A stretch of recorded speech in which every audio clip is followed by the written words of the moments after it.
All right, folks, this is it. This is chapter 16. As far as we can go, has come to an end. I don't know whether there's any sadness or not, but anyway, I hope, really, I sincerely hope that when you do this video and you do chapter 16, that you do it before the 4th of July, and that you have all of the preceding work accomplished also. And so you can enjoy the 4th of July. I pretty much enjoyed our time together. I've read many of your assignments. I've read all of your assignments. I found some great thoughts and great ideas in what you folks wrote. And I encourage you to continue on in psychology, or at least some part of psychology, even though that may not be your major.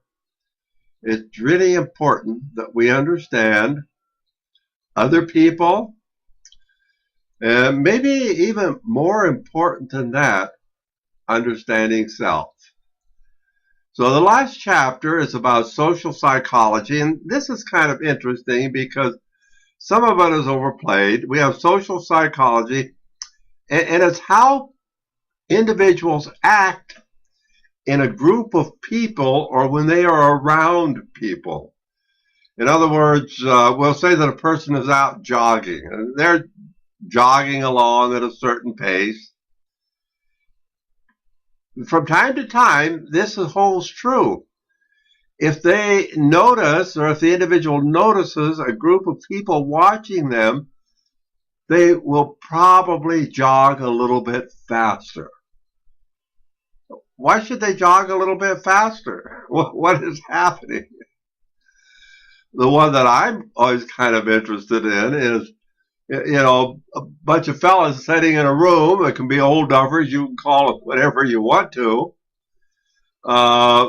But a female comes walking into the room, and many times, if they're standing up and their gut is sagging, they'll draw their gut and they'll stand up straight and stick out their chest. Why?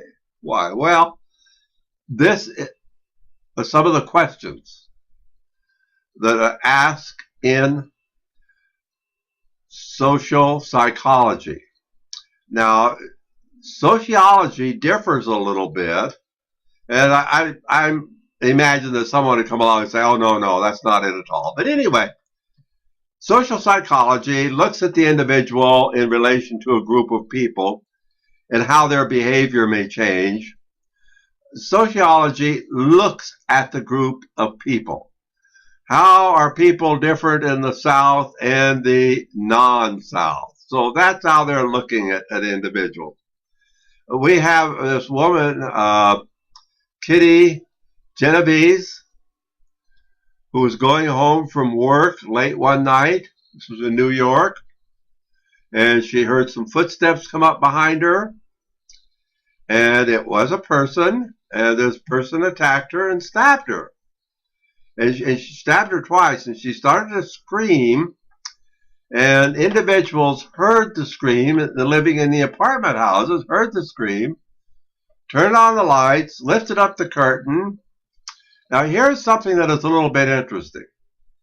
It is reported that 38 people turned on the lights and lifted up the screen. And so the killer took off. He fled. Or not the killer. He wasn't the killer yet, but the individual who did the attacking took off. He saw the lights there. A call was made to the police. The police were very rude and did not respond. So then after a while, they looked down and they saw this woman staggering. She could have been drunk, probably a lover's quarrel, whatever it was, but she'll probably sleep it off and wake up in the morning and feel fine. So they pulled the shades and turned the lights off and went back to bed. Now, when the murderer saw this, I have the murderer's name here. Just slipped my mind right now. But when the attacker, again, not murderer, but when the attacker saw that, hey, they're turning their lights off and going back to bed, he returned. Now, he would become the killer because he did stab her. You say, well, why did he want to do this? And the reason he gave was, I just wanted to kill. I just wanted to kill a woman. I just wanted to kill someone. That was the only reason that he gave in stabbing Kitty Genovese in New York City. And, you know, she wasn't that old either. She was working, I believe, in a bar, and she really wasn't that old. And so it was one of the things, what they're looking at is the behavior of the 38 people. Why didn't the 38 people come and help her? And this is called the bystander effect. Now, I've seen an example of the bystander effect. And then we're going to get back to the 38 people because I'm not going to let the story end there. I have to tell you some more. But the bystander effect, if there are 4 individuals that have a study project to do, and the teacher or the instructor says, all right, I want a report written on pages 100 to 125. I need a report. There is a bystander effect that some of the individuals will go to work on it, and then there are some individuals that just stand around. And this, again, is called the bystander effect of what is taking place. And so, but what we're looking at with Kitty Genovese is that story may not have been reported accurately. And this is one thing I want to bring out in this area of social psychology, is that story may have had some inaccurate reporting, that some individuals did look out. One individual, I believe, even opened his window and said, hey, you leave her alone. And that evidently was when the attacker then left, but then did return to go ahead and kill. There is a discrepancy of the 38 people. Now, what is important about this is this story, I think, went around the world. A lot of people listened to this story. But I don't know how truthful it really was with the 38 people. I'm not going to ask you to look it up and study it, but there's some question that very few actually heard her scream. So we have a discrepancy here. So and what we're looking at in this area here is just a little truthfulness. Now, we want to know how people act. If we're going to be meeting someone and we're walking or meeting and we say, hi, and they say hi back, you don't ask yourself, well, why did they say hi? Well, we said hi first.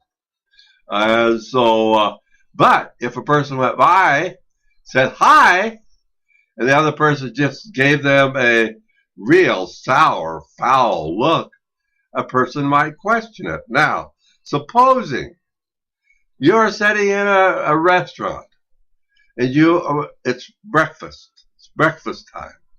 And you're sitting there eating your breakfast along with your friends and enjoying yourself. And you look at another table, and there's a couple there. A young man and a young woman. And you can see that they are having a serious discussion. And she then picks up a bowl of cereal, I believe it was Fruit Loops, and dumps it on his head. What would you think about that situation? This is somewhat called attributions that we have, attributing reasons for other people's behavior. Now, we could continue on in this quite some time, and we could continue on in depth. There's a course in social psychology. I urge you folks to take this course in social psychology because it is very, very interesting as to the behavior of other individuals. Well, I'm going to have to be signing off for now. Again, this is chapter 16. I enjoyed the course with you. I hope by the time that you complete this, it is not yet the 4th of July. And so on the 4th of July, I hope that you enjoy your fireworks and your picnics or whatever you do on the 4th of July. And if this does carry over into the 4th of July, that's okay too. Just make time for yourself and enjoy yourself. And as far as the rest of the summer is concerned, I hope you folks have a great summer, and I wish my best for each of you.